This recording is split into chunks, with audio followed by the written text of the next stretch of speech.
The बाप of Bhojpuri industry.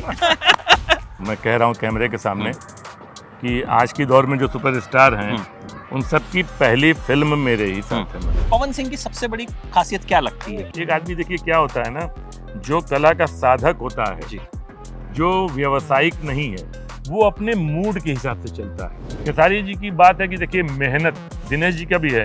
मैं पहली फिल्म जब कर रहा था आलोक जी की, उनके साथ बिलथरा रोड में रुके थे, छत पर सोते थे वो, क्योंकि बिलथरा रोड में कोई होटल नहीं है। और दूसरे दिन जो गाना करना होता था ना, वो उसकी रात भर प्रैक्टिस करते थे। लॉकडाउन के बाद में बड़ा परिदृश्य बदल गया, सब कुछ सस्ता होने लगा।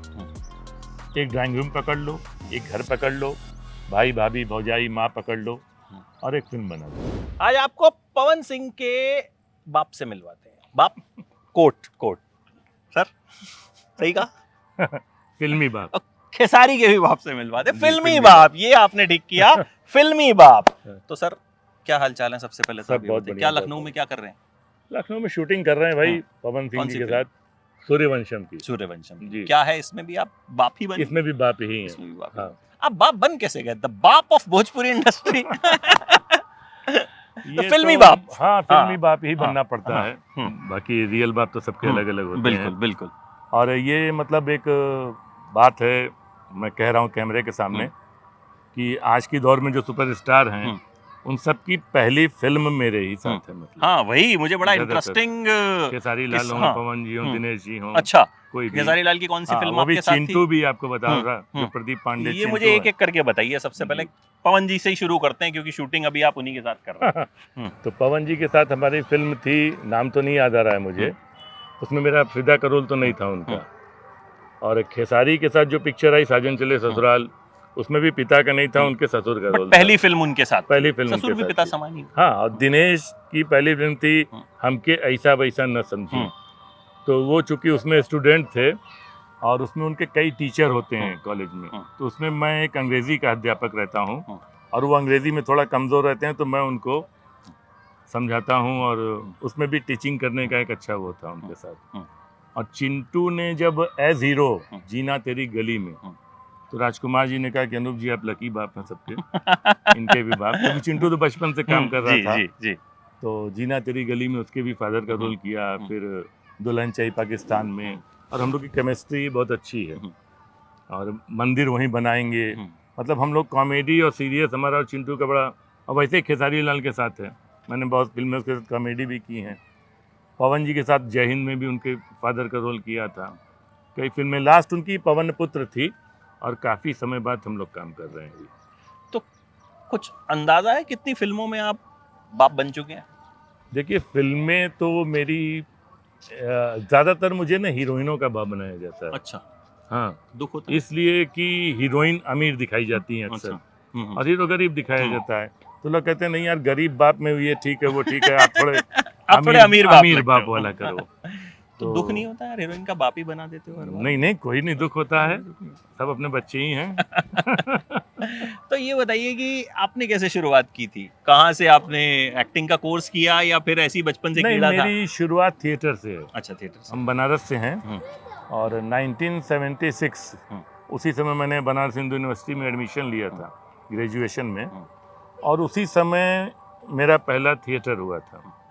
अंधे नगरी चौपट राजा प्ले हम लोग ने भारतेंदु हरिश्चंद्र जी का वो प्ले किया था।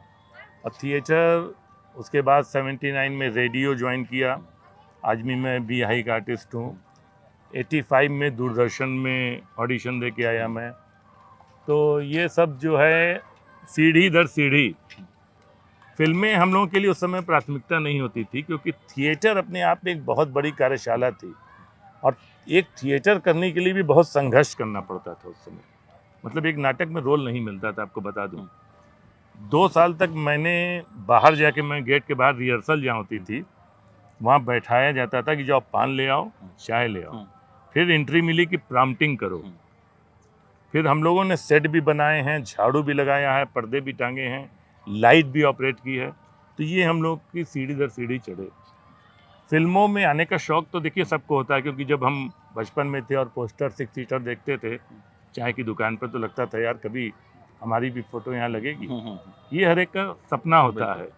और हम लोग मिडिल क्लास फैमिली से थे, लेकिन सोचे नहीं थे, और बम्बई जाने का तो कभी नहीं सोचे थे, पारिवारिक जिम्मेदारियां होती हैं के साथ। तो चलता रहा। और फिर ये बात बहुत लोगों को नहीं मालूम है, एक सीरियल बना था सांची पीरितिया, आपको मैं बता रहा हूँ 97 में। ये लखनऊ के एक आनंद महाजन थे, उन्होंने प्रोड्यूस किया था, और फरमान इलाही साहब डायरेक्टर थे। तो उसमें मैं, राकेश पांडे, यूनुस परवेज साहब अब इस दुनिया में नहीं हैं, उनका मेन रोल था, और लखनऊ बनारस के आर्टिस्ट थे वो। मैंने ही पूरा प्रोडक्शन किया था, और इसकी शूटिंग भी बनारस से 25 किलोमीटर दूर चंद्रावती नाम की एक जगह है, जैनियों का बहुत महातीर्थ है, वहाँ हुई थी। और एक वैन थी मारुति, उसी में मैं पूरा प्रोडक्शन करता था। मैं प्रोडक्शन में भी रहा हूँ, आगे कहानी बताता हूँ आपको। तो वो सीरियल लखनऊ और दूरदर्शन पटना से हफ्ते में एक दिन प्रसारित होता था। और आप विश्वास नहीं करेंगे, उस समय ये जी टीवी और उसका नई दौर था, लोग ट्रैक्टर की बैटरी लगा लगा के ये देखते थे, उसका टाइम होता था तो। और एक एक बोरे चिट्ठियाँ आती थी, मैंने खुद पढ़ी हैं। राजस्थान बॉर्डर तक जाता था लखनऊ का ये, और हरियाणा बॉर्डर तक, वहाँ से भी चिट्ठियाँ आती थी। हर एपिसोड में हम लोग के 1-2 गाने रहते थे, और उसमें एक संदेश रहता था फैमिली का। मतलब हमारी एक फैमिली थी, एक यूनुस परवेज साहब की फैमिली थी। राकेश पांडे जी मेरे पिताजी बने थे, और यूनुस परवेज उनके सगे भाई बने थे। तो हम लोग में ऐसे रहता है टशन। तो वो सीरियल बहुत कामयाब हुआ, लेकिन किसी वजह से बंद हो गया बीच में, आर्थिक कारणों से, विज्ञापन नहीं मिले उसको। तो पटना में लाठी बंदूक लेके लोग प्रदर्शन कर दिए दूरदर्शन पर कि कहानी पूरी करो। अच्छा जी, 34 एपिसोड पर वो बंद कर दिया गया था। तो पटना से मेरे पास चिट्ठी आई, जो स्पॉन्सर वहाँ चलाते थे, कि अनूप जी राइटर को लेके यहाँ आइए। तो मैं लेके गया, वहाँ आगे के एपिसोड लिखे गए, और मैं वहाँ गया। तो यहाँ कहानी ख़त्म हुई थी कि हमारा छोटा भाई कन्हैया घर से भाग गया है। तो केवल मुझे उसको माध्यम बना के उन्होंने कहानी लिखवाई कि मैं खोजते खोजते पटना पहुँच गया हूँ। और फिर वहाँ नए कैरेक्टर इंट्रोड्यूस हुए, उनके साथ पूरा ड्रामा चला, और फिर लास्ट में चिट्ठी आती कि बेटा आपका भाई आपको वापस आ गया है, वापस आ जाओ। तो वहाँ इतनी शरीक किए थे। तो ये क्रेज था उस समय देखने का। बिल्कुल। और पहला भोजपुरी सीरियल वो था। और उसके बाद एक अध्याय उसमें और जोड़ा, उसमें पेन ऑडियो एक है जी, आप जानते होंगे, पेन वाले फिल्म भी प्रोड्यूस करते हैं। उन्होंने इसके ऑडियो के कैसेट निकाले, और उसी समय लाल बादशाह के कैसेट आए, अमिताभ जी की पिक्चर। और अब विश्वास नहीं करेंगे, एक दिन में इतने कैसेट इसके बिके कि लाल बादशाह के भी नहीं बिके। और इसका पूरा वीडियो कैसेट भी बनाया उन्होंने, सारे एपिसोड्स का। जैसे रामायण वगैरह के पूरे वो निकले, वैसे सांची पीरितिया का निकला, आज मेरे पास है अभी भी वो। तो ये एक दौर था, लेकिन उसके बाद भोजपुरी बैठ गई जी, और फिल्में भी नहीं बनी उतनी, और सीरियल तो खैर नहीं बने कोई भी। फिर उसके बाद हमने कन्यादान किया जी, सुशील उपाध्याय जी की, रवि किशन कुणाल जी का कम बैक है वो जी। तो वो प्रोडक्शन करने लखनऊ आए थे, और बनारस में उन्होंने 4 दिन की शूटिंग रखी थी।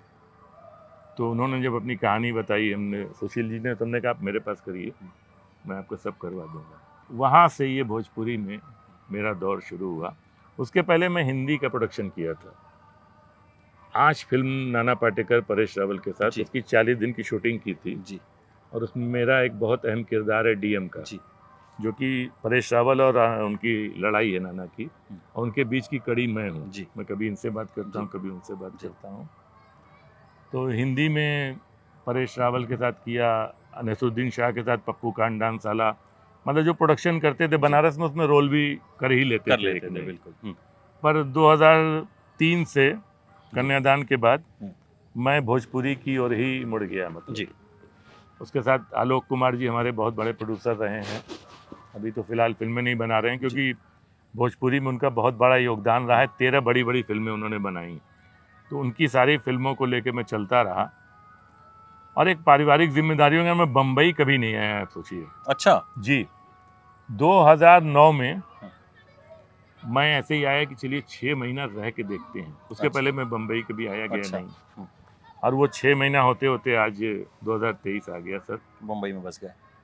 दर्शकों का प्यार है, आप लोगों का स्नेह है कि मैं वहीं हूँ और काम कर रहा हूँ जी। और ईश्वर की वजह से अच्छा काम कर रहा हूँ। इतने सारे आर्टिस्ट के साथ आपने काम किया, भोजपुरी में आप मेनली आ गए, तो मैं अगर आपसे कुछ के बारे में पूछूं जी, पवन सिंह की सबसे बड़ी खासियत क्या लगती है? पवन सिंह की देखिए खासियत क्या है, एक तो मैं मानता हूँ कि उनके गले में जो है सरस्वती का वास है जी।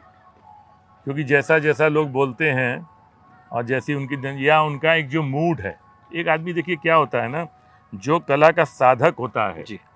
जो व्यवसायिक नहीं है, मैंने चूंकि शास्त्रीय संगीत में भी देखा हूँ, बनारस से जुड़ा हूँ, तो वो अपने मूड के हिसाब से चलता है। अगर वो मतलब वो नहीं कि 10 बजे ऑफिस जाना है, 5 बजे आ जाना है, नहीं, आज हम इस साधना में ही रहेंगे, आज हमारा काम करने का मन नहीं है। जितना दिल का भोला ये व्यक्ति है, कहने वाले जो कुछ कहें किसी के बारे में, लेकिन मैं आपसे सच बता रहा हूँ, इनके साथ काम कर रहा हूँ ये नहीं, मैं इनसे अलग होकर भी बोलता हूँ कि सबसे दिल का भोला ये व्यक्ति है।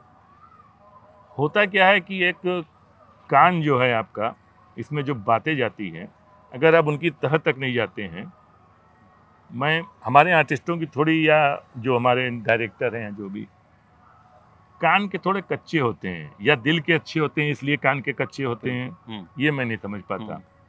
लेकिन थोड़ा हमेशा ना सत्यता को परख लेना चाहिए, तब किसी पर विश्वास करना चाहिए या किसी पर आरोप लगाना चाहिए।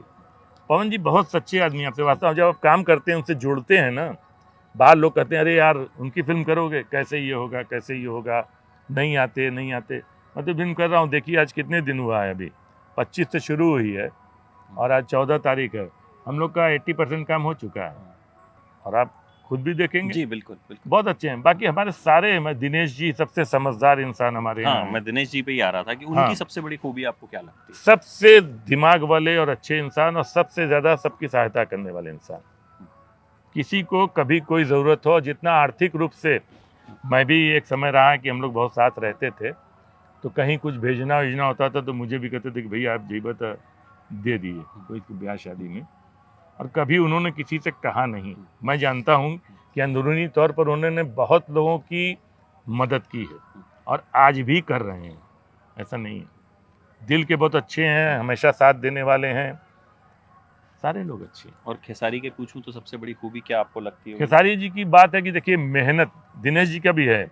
मैं पहली फिल्म जब कर रहा था आलोक जी की, उनके साथ बिलथरा रोड में रुके थे, छत पर सोते थे वो, क्योंकि बिलथरा रोड में कोई होटल नहीं है, और दूसरे दिन जो गाना करना होता था ना, वो उसकी रात भर प्रैक्टिस करते थे। मैंने देखा इन लोगों को मेहनत करते हुए। खेसारी का क्या था, साजन चले ससुराल में वो थोड़ा ऐसे ऐसे करके बात करते थे। उस समय चूंकि गाना वो औरत बन के करते थे, साड़ी पहन के हमेशा। तो आलोक जी ने कहा कि देखो भाई, ऐसा है कि रामदेवन जी डांस डायरेक्टर थे उसमें, कि तुम गाना करो पहले 5 दिन, और अनूप जी आप थोड़ा शाम को इसको लेके बैठिए, थोड़ा इनका मतलब बॉडी लैंग्वेज और डायलॉग डिलीवरी सारा कुछ। तो आप देखेंगे उसी पिक्चर में भी कि जब बिलसरा रोड गांव की शूटिंग है और उसके बाद जब बम्बई की शूटिंग है, तो खेसारी में बहुत कुछ बदलाव आ गया है। और उसने उस फिल्म में कहा था कि मैं आया हूं और मैं एक दिन 50 लाख रुपया लेके दिखाऊंगा, सर उसने कहा था उसने। और गजब की मेहनत की है, मैं बता रहा हूं। ये जो तीनों लोग चल रहे हैं ना अपनी मेहनत की, और मेरे सामने तो कम से कम 50 हीरो आ चुके। बिल्कुल, कोई क्यों नहीं इन लोग को रिप्लेस आगे जा रहा है। ये तो 2004 से दिनेश काम कर रहे हैं, 2011 से खेसारी कर रहा है, पवन जी 2006 से 5 से कर रहे हैं। तो इन लोगों को कोई सत्ता से बेदखल क्यों नहीं करना, कोई योग्य कैंडिडेट नहीं आ रहा है। तो जो जगह अपनी आज क्या है, लोग बहुत जल्दी ना, दूसरी बात डिसिप्लिन नहीं है आज के एक्टर्स में, ज़्यादातर में अपने बॉडी पर काम नहीं कर रहे हैं। बहुत से सिंगर आए गए नहीं करते हैं, उनको कहते हैं तो उनको बुरा लग जाता है। वो हमको ही पहली पिक्चर में आप ऐसे बोलेंगे ना, आप जरा, अरे भाई ठीक है हम मान लेते हैं, क्योंकि हम जानते हैं इनका भविष्य क्या है, ये तय कर रहे हैं खुद ही, क्योंकि ये सीखने नहीं आए हैं। इनको लग रहा है एल्बम हमारा 1 मिलियन चला गया है तो हमें 1 मिलियन तुरंत यहाँ पर भी फिल्म देख लेंगे लोग हमारी, ये भ्रम है। फिल्म एकदम अलग है, एल्बम एकदम अलग है। बिल्कुल उसके हम लोग अपनी ही बात करें तो मैं एल्बम नहीं देखता हूँ, किसी का भी एल्बम नहीं देखता हूँ, कि मुझे उससे कोई लेना देना नहीं है। मैं फिल्में देखता हूँ। अब मैं गुरुदत्त साहब को अपना आदर्श मानता हूँ सर। मुझे वो आदमी जो प्यासा 1959 में बना रहा है, वही दौर तो आज चल रहा है। बिल्कुल, वो अपने वक्त से बहुत आगे की फिल्म थी। और क्या एक्टर थे, क्या लाइटिंग थी ब्लैक एंड व्हाइट में उस समय सर। कहाँ मैं विदेश फैन से हूँ। कैमरे वैमरे मैंने लेके आए थे साहब उसके बीबी लिए। गुलाम आज नहीं, 25 साल पहले, जब मुझे ज़्यादा अकल नहीं थी, मैं तो समझता हूँ अकल तो अभी भी नहीं आई है, लेकिन मैं 4 बार किताब पढ़ता था, 1 बार फिल्म देखता था कि इतनी मोटी किताब को 2.25 घंटे में कैसे बना दिया है। ओहो, रोना आ जाता है सर, सही बता रहा हूँ, देखते देखते पढ़ते पढ़ते। तो वो बात है। प्रेमचंद का नाटक हम लोग किए हैं, तो अभी जो दौर चल रहा है उससे मैं दुखी हूँ थोड़ा सा। हाँ, मतलब इस दौर का जिम्मेदार कौन है, क्योंकि ये दर्शक लॉकडाउन तो के है बाद, आपके पास। लॉकडाउन के बाद दर्शक तो है। नहीं, लॉकडाउन के बाद ना बड़ा परिदृश्य बदल गया, सब कुछ सस्ता होने लगा। एक ड्राइंग रूम पकड़ लो, एक घर पकड़ लो, भाई भाभी भौजाई माँ पकड़ लो और एक फिल्म बना दो। अब हम लोग टीवी के सीरियल के कलाकार जैसे, बड़ा अजीब लगता है। काम भी उसी तरह हो रहा है, पहले कुछ फिल्मी, अब लगता है कि हम सीरियल का काम कर रहे हैं। मास्टर ले लो, फिर ये कर लो, फिर ये कर लो। जब फिल्म चलती थी ना सर, गर्र शुरू होता था तो हम लोग भी अंदर से कांप जाते थे, क्योंकि 10,000 का 400 फीट जब चलता था और डायरेक्टर भी आँख गड़ा के, उस समय मॉनिटर नहीं होता था, हम लोग को देखता रहता था कि अरे साला शॉट गड़बड़ तो नहीं हो रहा है। उसका सारा फोकस कलाकार पर रहता था, कैमरा वैमरा सब उससे मतलब नहीं, उस कैमरा मैन संभाल रहा है। तो उस समय समझ में आता था एक्टर्स की ज़रूरत थी, और वो उतना ही शॉट लेता था जितनी उसकी ज़रूरत है, कि अभी यहाँ से लगाना है, अभी यहाँ से लगाना है, अभी 2 शॉट लेना है। आज क्या है, मास्टर ले लो, उसके बाद ये भी ले लो, वो भी ले लो, क्योंकि रॉ मटेरियल कुछ खर्चा नहीं हो रहा है। राइट, पहले खर्चा होता पहले खर्चा होता था, और एकदम लोग मतलब तय करके आते थे कि उनको क्या करना है इस सीन में। राइट। ये डायरेक्टर का कंसेप्ट भी क्लियर होता था, कलाकार को बताता था, कैमरामैन को भी मालूम रहता था। आज इतने लोग आ गए जिनको काम भी नहीं पता है, लेकिन किसी न किसी कारण से, या इतनी तादाद में फिल्में बन रही हैं, जब क्वांटिटी में बनेगी चीज़ें तो क्वालिटी का तो फर्क पड़ता है। इधर कुछ बड़ी फिल्में बनी हैं, कुछ अच्छी फिल्में बनी हैं, दिनेश जी की बनी, माई बनी, और ये गोवर्धन बनी, फसल बनी, मतलब एक अच्छा सिनेमा बन रहा है, जो बड़ा सिनेमा है। खेसारी जी की संघर्ष बनी है, गॉडफादर बनी है, अभी एक शूटिंग चल रही है, पवन जी की ये फिल्म बन रही है, इसके पहले भी फिल्में बनी। तो इन लोगों की बड़ी फिल्में बनना, बीच में इन लोगों का भी जैसे ग्रहण लग गया था, लेकिन अभी बड़ी फिल्मों का दौर फिर से आया है, तो मुझे अच्छा लग रहा है। अब की मैं भी बहुत दिन बाद बड़ी फिल्म में काम कर रहा हूँ। अच्छा, हीरोइंस में आप किस किस के बाप बने? सबके, पाखी हेगड़े से लेके आम्रपाली दुबे। तो क्या उनको, उनमें क्या खासियत आपको लगती है इतनी पॉपुलर है वो? मैं देखता हूँ खूब पॉपुलैरिटी उनकी भी है। काम से। आप एक बात बताइए ना, कि किसी और वजह से एक एक्टर तो पॉपुलर नहीं हो सकता अगर उसको अपना काम नहीं आता है, और आपको पब्लिक जो पसंद करती है वो आपके काम की वजह से, क्योंकि खूबसूरती तो है बहुत मिलती है, एक से एक मॉडल पड़े हैं, पुरुषों में भी स्त्रियों में भी एक से एक खूबसूरत लड़कियां पड़ी हैं। और हिंदी फिल्मों में तो कई पैसे वाले लोग आए, बहुत पैसा लगा कि हीरो एज हीरो उन्होंने पिक्चरें बनाई, क्यों नहीं चले?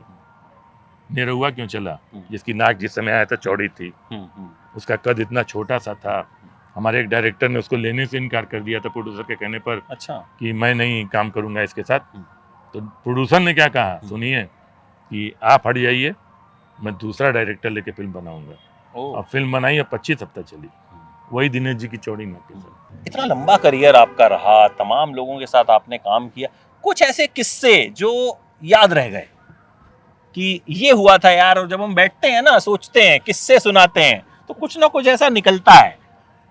किस्से, जब निरहुआ हिंदुस्तानी में मैं काम नहीं कर पाया था पहले, जब आम्रपाली की जिस समय एंट्री हुई थी, मेरी भतीजी की शादी थी, और प्रवेश जी ने कहा कि नहीं 12 तारीख को ही छत्तीसगढ़ पहुंचना है, 12 दिसंबर को।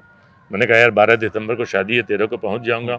बोले नहीं, डायरेक्टर सतीश जैन जी हैं और वो नहीं, बिल्कुल नहीं। तो हमने कहा छोड़ देते हैं। फिर सतीश चंद्र जैन की ही फिल्म थी, उसमें आम्रपाली का फादर बना। तो अंजना सिंह ने कहा फिल्म देख के कि अब जाके लगा है कि असली बाप बेटी मिले, को बाप मिल गया।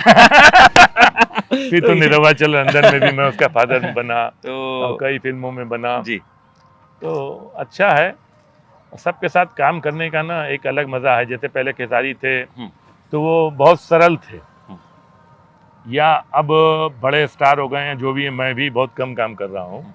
पहले हम लोग का एक दौर था, हम लोग 10-12 फिल्में साथ ही साथ किए, तो वो सेट पर बैठे बैठे ही गाना गा लेता था, गाना बना लेता था। मतलब बहुत एक सरलता नहीं होती जो व्यक्ति में। और हम लोग कभी कमरे में नहीं जाते थे, वही आके मतलब साथ में बैठना, बात करना। पापा पापा बोलता है, आज भी बोलता अच्छा। है वो। जी। तो वो दौर मुझे लगता है या तो समय ने या तो आसपास के लोगों ने चीज़ें बदल जाती हैं, और ये हमने लगभग सब में देखा है। इनमें भी देखा है, पवन जी में, क्योंकि आसपास के लोग जो हैं थोड़ा आपके माइंड को डाइवर्ट करते हैं। तो जो ज़्यादा विल पावर वाला व्यक्ति नहीं है वो थोड़ा सा डाइवर्ट होता है, लेकिन दिनेश जी में ये चीज़ नहीं है। दिनेश जी अपने दिमाग से चलते हैं। ये 3 बड़े लोगों का। चिंटू तो खैर अभी अच्छा है, अभी और अभी नए लोगों में जो सबसे ज़्यादा काम कर रहा है और वेरिएशन दे रहा है वो यश मिश्रा। अच्छा। यश कुमार। वो लगातार फिल्में कर रहे हैं, लेकिन वो अपने रोल पर, कहानियों पर बहुत ज़्यादा इन्वॉल्व होके तब काम करते हैं। और टीवी पर मुझे लगता है कि सबसे अच्छे वही चल रहे हैं। चलिए सर, उम्मीद करते हैं इंडस्ट्री भी अच्छी चले, बिल्कुल और चाहते हैं चीज़ें आए। बस हम लोग आपके चैनल के माध्यम से भी मैं एक अपील करता हूँ, और हर बार अपील करता हूँ दर्शकों से कि भाई आप लोग पिक्चर हॉल तक आइए। जी। हमारा बस यही कहना है कि आप जब पिक्चर हॉल में आएंगे तो हम और अच्छी पिक्चरें आपके लिए बना पाएंगे। बस यही अनुरोध है। दर्शक आएंगे ही नहीं तो पिक्चर बनेगी किसकी? पिक्चर हॉल बंद होने से बड़ा नुकसान हो रहा है। सिनेमा से प्यार है तो कम से कम थिएटर में आइए जी, और पिक्चर को देखिए। बिल्कुल। और सर बहुत अच्छा लगा आपसे बात करके, बड़े अच्छे किस्से, बड़ी अच्छी कहानियाँ। फिर मुलाकात होती है किसी और फिल्म के सेट पे। जरूर जरूर। Thank you so much.